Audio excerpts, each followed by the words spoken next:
ओम श्री शिवाय नमस्तुभ्यं। श्री पुराण पुरुषोत्तमाय नमः। श्री गणेशाय नमः। श्री शिव महापुराण विद्येश्वर संहिता अध्याय 12 सदाचार। शोचाचार, स्नान, भस्म धारण, संध्या वंदन, प्रणव जप, गायत्री जप, दान, न्यायता, धनोपार्जन तथा अग्निहोत्र आदि की विधि एवं महिमा का वर्णन।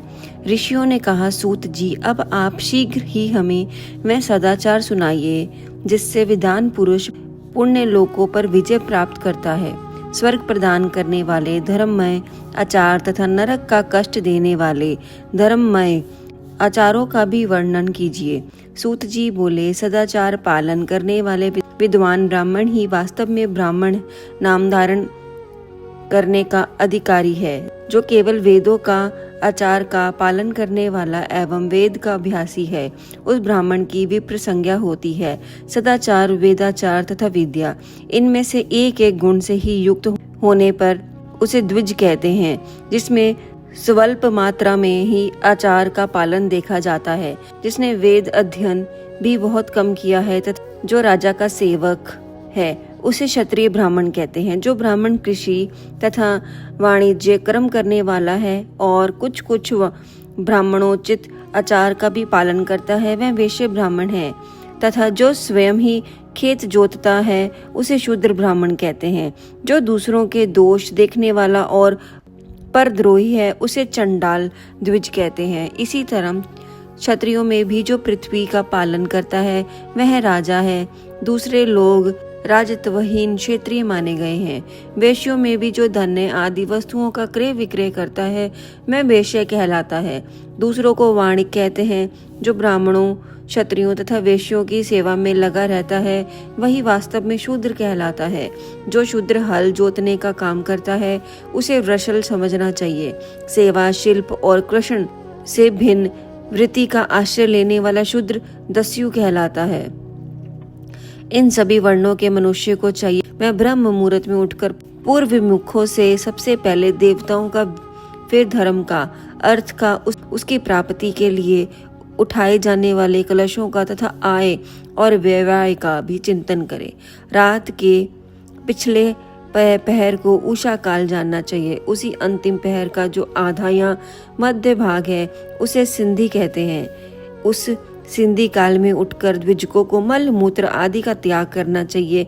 घर से दूर जाकर बाहर से अपने शरीर को ढके रखकर दिन में उत्तर विमुख बैठकर मल मूत्र का त्याग करें। यदि उत्तर विमुख बैठने में कोई रुकावट हो तो दूसरी दिशा की ओर मुख करके बैठें। जल, अग्नि, ब्राह्मण आदि तथा देवताओं का सामान बचाकर बैठें। मल त्याग करके उठने पर फिर उस मल को न देखें। तदंतर जलाशय से बाहर निकले हुए जल से ही गुदा की शुद्धि करें अथवा देवताओं, पितरों तथा ऋषियों के तीर्थों में उतरे बिना ही प्राप्त हुए जल से शुद्धि करनी चाहिए। गुदा में 7, 5 या 3 बार मिट्टी लगाकर उसे धोकर शुद्ध करें। लिंग में ककोड़ों के फल से बराबर मिट्टी लेकर लगाएं और उसे धो लें, परंतु गुदा में लगाने के लिए 1 परस मिट्टी की आवश्यकता होती है। लिंग और गुदा की शुद्धि के पश्चात उठकर अन्य जय और हाथ पैरों की शुद्धि करके 8 बार कुल्ला करें। जिस किसी वृक्ष के पत्ते से अथवा उसके पत्तल के काष्ठ से जल के बाहर दातुन करना चाहिए। उस समय तर्जनी उंगली का उपयोग न करें। यह दंत शुद्धि का विधान बताया गया है। तदंतर जल संबंधी देवताओं को नमस्कार करके मात्र पाठ करते हुए जलाशय में स्नान करें। यदि कंठ तक का यह कर्म तक पानी में खड़े होने की शक्ति न हो तो घुटने तक जल में खड़ा होकर अपने ऊपर जल छिड़ककर मंत्र उच्चारण पूर्वक स्नान कार्य संपन्न करें। विद्वान पुरुष को चाहिए कि वह तीर्थ जल से देवता आदि स्नानाग तर्पण भी करें। इसके बाद धोत वस्त्र लेकर 5 कच्छ करके उसे धारण करें। साथ ही कोई उत्तरीय भी धारण कर लें, क्योंकि संध्या वंदन आदि सभी कर्मों में उसकी आवश्यकता होती है। नदी आदि तीर्थों में स्नान करने पर स्नान संबंधी उतारे हुए वस्त्रों को वहां न धोएं। स्नान के पश्चात विद्वान पुरुष भीगे हुए उस वस्त्रों को बावड़ी में कुएं के पास अथवा घर आदि में ले आए और वहां पत्थर पर, लकड़ी पर, आदि पर, जल में या तल में अच्छी तरह धोकर उस वस्त्रों को निचोड़ें। द्विजकों वस्त्रों को निचोड़ने से जो जल गिरता है वह एक श्रेणी के पितरों की तृप्ति के लिए होता है। इसके बाद जलाभि उपनिषद में बताए गए अग्निरित मंत्र से भस्म लेकर उसके द्वारा त्रिपुंड लगाएं। इस विधि का पालन न किया जाए तो इसके पूर्व ही यदि जल में भस्म गिर जाए तो गिरने वाला नरक में जाता है। ओह ही ष्टा इत्यादि मंत्र पाप शांति के लिए सिर पर जल छिड़के तथा यश से शराय इस मंत्र को पढ़कर पैर पर जल छिड़के। इसे संधि पुष्ण कहते हैं। अपोहिंग शटा इत्यादि मंत्र में 3 रचनाएं हैं और प्रत्येक रचनाएं में गायत्री छंद के 3-3 चरण हैं। इसमें से प्रथम रचना के 3 चरणों का पाठ करते हुए क्रमश पैर, मस्तक और हृदय में जल छिड़कें। दूसरी रचना के 3 चरणों को पढ़कर क्रमश मस्तक, हृदय और पैर में जल छिड़के और तीसरी रचना के 3 चरणों का पाठ करते हुए क्रमश हृदय और मस्तक का जल से पोषण करें। इसे विद्वान पुरुष मंत्र स्नान मानते हैं। किसी अपवित्र वस्तु से किंचित स्पर्श हो जाने पर अथवा स्वास्थ्य ठीक न रहने पर, राजा और राष्ट्र पर भय उपस्थित होने पर तथा यात्रा काल में जल की उपलब्धि न होने की विवशता आ जाने पर मंत्र स्नान करना चाहिए। प्रातःकाल सूर्यचर्मा, मनुष्य इत्यादि सूर्यनुवाक से तथा सायंकाल अग्निश्च माँ, मनुष्य आदि अग्नि संबंधी अनुवाक से जल का आचमन करके पुनः जल से अपने अंगों का पोषण करें। मध्याह्न काल में भी आप पुनंतु इस मंत्र से आचमन करके पूर्व व्रत पोषण या मंजन करना चाहिए। प्रातःकाल की संध्या उपासना में गायत्री मंत्र का जप करके 3 बार ऊपर की ओर सूर्य देव को अर्घ देना चाहिए।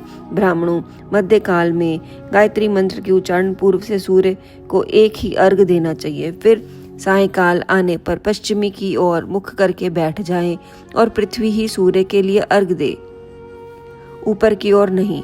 प्रातःकाल और मध्याह्न के समय अंजनी में अर्घ्य जल लेकर उंगलियों की ओर से सूर्य देव के लिए अर्घ्य दें। फिर उंगलियों के छिद्र से ढलते हुए सूर्य को देखें और उनके लिए स्वतः प्रदक्षिणा करके शुद्ध आचमन करें। सायंकाल में सूर्य अस्त से 2 घड़ी पहले ही हुई संध्या निष्फल होती है, क्योंकि वह संध्या काल समय नहीं है। ठीक समय पर संध्या करनी चाहिए, ऐसी शास्त्र की आज्ञा है। यदि संध्या उपासना किए बिना दिन बीत जाए तो प्रत्येक समय के लिए क्रमश प्रायश्चित करना चाहिए। यदि एक दिन बीते तो प्रत्येक बीते हुए संध्या काल के लिए नित्य नियम के अतिरिक्त 100 गायत्री मंत्र का अधिक जप करें। यदि नित्य कर्म के लुप्त हुए 10 दिन से अधिक बीत जाए तो उसके प्रायश्चित रूप में 1 लाख गायत्री का जप करना चाहिए। यदि 1 मास तक नित्य क्रम छूट जाए तो पुनः अपना उपन्यास संस्कार कराएं। अर्थ सिद्धि के लिए ईश, गौरी, कार्तिकेय, विष्णु, ब्रह्मा, चंद्रमा और यम का तथा ऐसे ही अन्य देवताओं का भी शुद्ध जल से तर्पण करें। क्रम को ब्रह्मपान करके शुद्ध आचमन करें। तीर्थ के दक्षिण प्रशस्त मठ से मंत्रालयों में, देवालयों में, घर में अथवा अन्य किसी नियत स्थान में आसन पर स्थिरता पूर्वक बैठकर विद्वान पुरुष अपनी बुद्धि को स्थिर करे और संपूर्ण देवताओं को नमस्कार करके पहले प्रणव का जप करने के पश्चात गायत्री मंत्र की आवृत्ति करें। प्रणव के अ, उ और म इन तीनों अक्षरों से जीव और ब्रह्मा की एकता का प्रतिपादन होता है। उसको बताकर जानकर प्रणव ओम का जप करना चाहिए। जप काल में यह भावना करनी चाहिए कि हम तीनों लोगों की सृष्टि करने वाले ब्रह्मा, पालन करने वाले विष्णु तथा संहार करने वाले रुद्र की स्वयं प्रकाशमय है उपासना करते हैं। यह ब्रह्म स्वरूप ओमकार हमारी कर्मेंद्रियों और ज्ञानेंद्रियों, मन की वृत्तियों को तथा बुद्धि वृत्तियों को सदा भोग और मोक्ष प्रदान करने वाले धर्म एवं ज्ञानी को प्रेरित करें। प्रणव के इस अर्थ का बुद्धि के द्वारा चिंतन करता हुआ जो इसका जप करता है वह निश्चय ही ब्रह्म को प्राप्त कर लेता है, अथवा अर्थानुसंधान के बिना भी प्रणव का नित्य जप करना चाहिए। इस ब्राह्मण तत्व की पूर्ति होती है। ब्राह्मण तत्व की पूर्ति के लिए श्रेष्ठ ब्राह्मणों को प्रतिदिन प्रातःकाल 1,000 गायत्री मंत्र का जप करना चाहिए। मध्यम काल में 100 बार और सायंकाल में 28 बार जप की विधि है। अन्य वर्ण के लोगों को अर्थात क्षत्रिय और वैश्य को 3 संध्याओं के समय यथाशास्त्र गायत्री जप करना चाहिए। शरीर के भीतर मूलाधार, स्वाधिष्ठान, मणिपुर, अन्यथा, आज्ञा और सहस्त्र, ये 6 चक्र हैं। इसमें मूलाधार से ले 17 तक 6 स्थानों में क्रमश विदेश्वर, ब्रह्मा, विष्णु, ईश्वर, जीवात्मा और परमेश्वर से स्थित हैं। इन सब में ब्रह्म बुद्धि करके इनकी एकता का निश्चय करें और वह ब्रह्मा मैं ही हूँ ऐसी भावना पूर्वक प्रत्येक श्वास के साथ 16 का जप करें। उन्हें विदेश्वर आदि के ब्रह्मरंध्र आदि में तथा इस शरीर से बाहर भी भावना करें। प्रकृति के विकार भूत महत्व से लेकर पंचभूत प्रयत्न तत्वों से बना हुआ जो शरीर है, ऐसे सहस्त्रों शरीरों का एक एक अजपा गायत्री के जप से एक एक के क्रम से अतिक्रमण करके जीवों को धीरे धीरे परमात्मा से संयुक्त करें। यह जप का तत्व बताया गया है। 100 अथवा 28 मंत्रों के जप से उतने ही शरीरों का अतिक्रमण होता है। इस प्रकार जो मंत्रों का जप है, इसी को आदि क्रम से वास्तविक जप जानना चाहिए। सहस्त्र बार किया हुआ जप ब्रह्मलोक प्रदान करने वाला होता है, ऐसा जानना चाहिए। 100 बार किया हुआ जप इंद्र पद की प्राप्ति कराने वाला माना गया है। ब्राह्मणतर पुरुष आत्मरक्ष के लिए स्वल्प मात्र में जप करता है, वह ब्राह्मण के कुल में जन्म लेता है। प्रतिदिन सूर्य परास्त करके उपयुक्त रूप से जप का अनुष्ठान करना चाहिए। 12 लाख गायत्री जप करने वाले पुरुष पूर्ण रूप से ब्राह्मण कहा गया है। जिस ब्राह्मण ने 1 लाख गायत्री भी जप न किया हो, उसे वैदिक कार्य में न लगाए। 70 वर्ष की अवस्था तक नियम पालन पूर्वक कार्य करें। इसके बाद गृह त्याग कर संन्यास ले लें। परिवारजनक या सन्यासी पुरुष नित्य प्रातःकाल 12,000 प्रणव का जप करें। यदि एक दिन इस नियम का उल्लंघन हो जाए तो दूसरे दिन उसके बदले में उतना मंत्र और अधिक जपना चाहिए और सदा इस प्रकार जप को चलाने का प्रयत्न करना चाहिए। यदि क्रमश 1 मास आदि का उल्लंघन हो जाए तो 1.5 लाख जप करके उसका प्रायश्चित करना चाहिए। इससे भी अधिक समय तक नियम का उल्लंघन हो जाए तो पुनः नए सिरे से गुरु से नियम ग्रहण करें। ऐसा करने से दोषों की शांति होती है, अन्यथा वह रौरव नरक में जाता है। जो सकाम भावना से युक्त ग्रस्त ब्राह्मण है, उसी को धर्म तथा अर्थ के लिए यत्न करना चाहिए। मुमुक्ष ब्राह्मण को तो सदा ज्ञान का अभ्यास करना चाहिए। धर्म से अर्थ की प्राप्ति होती है, अर्थ से भोग सुलभ होता है, फिर उस भोग से वैराग्य की संभावना होती है। धर्म पूर्वक उपार्जित धन से जो भी प्राप्त होता है, उसे एक दिन अवश्य वैराग का उदय होता है। धर्म के विपरीत अधर्म से उपार्जित हुए धन के द्वारा जो भोग प्राप्त होता है, उससे भोगों के प्रति आसक्ति उत्पन्न होती है। मनुष्य धर्म से धन पाता है, तपस्या से उसे दिव्य रूप की प्राप्ति होती है। कामनाओं का त्याग करने वाले पुरुष के अंतःकरणीय शुद्धि होती है। उस शुद्धि से ज्ञान का उदय होता है, उसमें संशय नहीं है।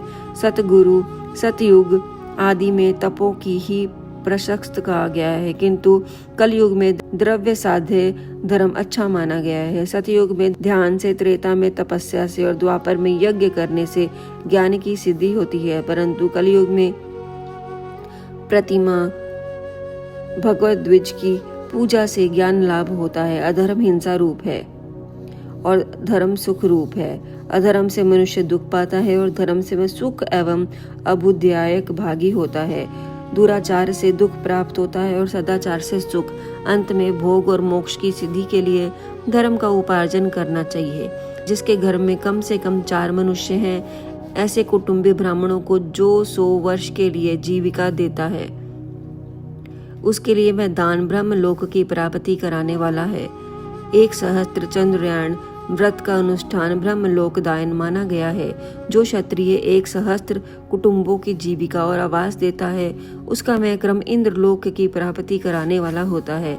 10,000 कुटुंबों को दिया हुआ आश्रय दान ब्रह्मलोक प्रदान करता है। दाता पुरुष जिस देवताओं को सामने रखकर दान करता है, अर्थात वह दान के द्वारा जिस देवताओं को प्रसन्न करना चाहता है, उसी का लोक उसे प्राप्त होता है। यह बात वेद वेदता पुरुष अच्छी तरह जानते हैं। धनहीन पुरुष सदा तपस्या का उपार्जन करते हैं, क्योंकि तपस्या और तीर्थवन से अक्षय सुख पाकर मनुष्य उसका उपभोग करता है। अब मैं न्यायता धन के उपार्जन की विधि बता रहा हूँ। ब्राह्मणों को चाहिए कि वह सदा सावधान रहकर विशुद्ध प्रतिग्रह तथा याजन आदि से धन का अर्जन करे। वह इसके लिए कहीं दीनता न दिखाएं और न ही अत्यंत क्लेशदायक कर्म ही करे। क्षत्रिय बहुबल से धन का उपार्जन करे और वैश्य कृषि एवं गौरक्षार से न्याय पराजित धन का दान करने से दाताओं को ज्ञान की सिद्धि प्राप्त होती है। ज्ञान सिद्धि द्वारा सब पुरुष को गुरु कृपा मोक्ष सिद्धि सुलभ होती है। मोक्ष स्वरूप की सिद्धि प्राप्त होती है, जिससे मुक्त पुरुष परम आनंद अनुभव करता है। ग्रस्त पुरुष को चाहिए कि वह धन धान्य आदि सब वस्तुओं का दान करे। मैं तृष्णा निवृत्ति के लिए जल तथा शुद्धा रूपी रोगी के शांति के लिए सदा अन्न का दान करे। खेत धान्य, कच्चा अन्न तथा भक्ष्य, भोज्य, लोह और चोक्ष, ये 4 प्रकार के सिद्ध अन्न दान करने चाहिए। जिसके अन्न को खाकर मनुष्य जब तक कथा श्रवण आदि संदर्भ का पालन करता है, उतने समय तक उसके किए हुए पुण्य फल का आधा भाग दाताओं को मिल जाता है। इसमें संशय नहीं है। दान लेने वाला पुरुष दान में प्राप्त हुई वस्तु का दान तथा तपस्या करके अपने प्रतिग्रह जनित पाप की शुद्धि कर लेता है, अन्यथा उसे रौरव नरक में गिरना पड़ता है। अपने धन के 3 भाग करें। 1 भाग धर्म के लिए, दूसरा भाग वृद्धि के लिए, तीसरा भाग अपने उपभोग के लिए। नित्य नैमित्तिक और क्रम में ये तीनों प्रकार के कर्म धर्मार्थ रखे हुए धन से करें। साधक को चाहिए कि वह वृद्धि के लिए रखे हुए धन से ऐसा व्यापार करे जिससे उसकी धन की वृद्धि हो, तथा उपभोग के लिए रक्षित धन से हितकारक परिमित एवं पवित्र भोग भोगे। खेती से पैदा किए हुए धन का 10वां अंश दान करें, इससे पाप की शुद्धि होती है। शेष धन से धर्म वृद्धि एवं उपभोग करें, अन्यथा वह रौरव नरक में पड़ता है अथवा उसकी बुद्धि पाप पूर्ण हो जाती है या खेती ही चौपट हो जाती है। वृद्धि के लिए किए गए व्यापार में प्राप्त हुए धन का 6ठा भाग दान कर देने योग्य है। बुद्धिमान पुरुष अवश्य उसका दान करे। विद्वान को चाहिए कि वह दूसरों के दोष का बखान न करे। ब्राह्मणों दोषवंश दूसरों के सुने या देखे हुए छिद्र को भी प्रकट न करे। विद्वान पुरुष ऐसी बात न कहे जो समस्त प्राणियों के हृदय में रोष पैदा करने वाली हो। ऐश्वर्य की सिद्धि के लिए दोनों संध्याओं के समय अग्निहोत्र क्रम अवश्य करे। जो दोनों समय अग्निहोत्र क्रम में असमर्थ हो, वह एक ही समय सूर्य अग्नि को विधि पूर्वक दी हुई आहुतियों से संतुष्ट करे। चावल, धान्य, घी, फल, कंद एवं अवश्य इनके द्वारा विधि पूर्वक स्थाली पाक बनाए तथा यथोचित रीति से सूर्य और अग्नि को अर्पित करे। यदि भविष्य का अभाव हो तो प्रधान होम मात्र करें। सदा सुरक्षित रहने वाली अग्नि को विद्वान पुरुष अज शक्ति संज्ञा देते हैं अथवा संध्या काल में जप मंत्र या सूर्य की वंदना मात्र कर ले। आत्मज्ञानी की इच्छा करने वाले तथा ध्यानार्थी पुरुषों को भी इस प्रकार विधिवत उपासना करनी चाहिए। जो सदा ब्रह्मा यज्ञ में तत्पर होते हैं, देवताओं की पूजा में लगे रहते हैं, नित्य अग्नि पूजा एवं गुरु पूजा में अनुरुक्त होते हैं तथा ब्राह्मणों को तृप्त करते हैं, वह सब लोग स्वर्ग लोक के भागी होते हैं। इसी प्रकार 12वां अध्याय समाप्त हुआ। ओम नमः शिवाय।